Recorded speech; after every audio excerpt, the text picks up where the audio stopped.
તમારું બાળક કયા ધોરણમાં અભ્યાસ કરે છે? મારું બાળક સિનિયર કેજી. આજે એનું રિઝલ્ટ છે તો તમને કેવી ખુશી છે? ખુશી એટલે બહુ જ ખુશી. એના કેટલા એની કોઈ પર્સન્ટ, સીમા નહીં. કેટલા ટકા આવેલા છે? 98.60. 60. વર્ષ દરમિયાન જે બાળકો, શિક્ષકો અને વાલી દ્વારા જે મહેનત કરાવવામાં આવે છે એના દ્વારા તમે શું કહેવા માંગો છો?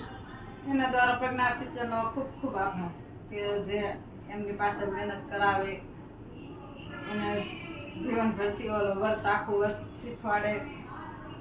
અને શાળા દ્વારા જે આપણે અઠવાડિક પરીક્ષા લે છે, શનિવારે વીકલી ટેસ્ટ, એના રિઝલ્ટ બાબતે શું કહેવા માંગો છો? વીકલી ટેસ્ટનું રિઝલ્ટ સારું જ આવે છે. એટલે એના વિશે શું કહેવા માંગો છો?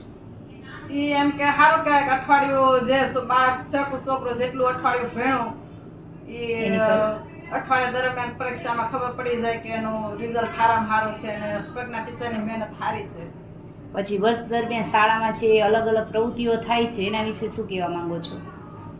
વર્ષ દરમિયાન ચાર તરફની પ્રવૃત્તિ એમ કે સારું કહેવાય કે ભાઈ છોકરો બધું જ શીખે અહીંયા આવીને, બાર ટોટલ વસ્તુ અહીંયા આવીને શીખે. પછી આ તમે વાલીઓને શું સંદેશો આપશો, બીજા વાલીઓને?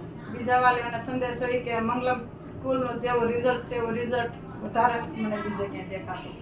પછી આપણે આપણા અભ્યાસ દ્વારા બાળકોના સંસ્કાર અને જતન કરવામાં આવે છે એના વિશે શું કહેવા માંગો છો? એના વિશે એ કે માતા ખાલી બાળકને જન્મ આપી શકે, જ્યારે શિક્ષક ને ગુરુ છે જે બાળકને ચાલતા શીખવાડે જીવનભર.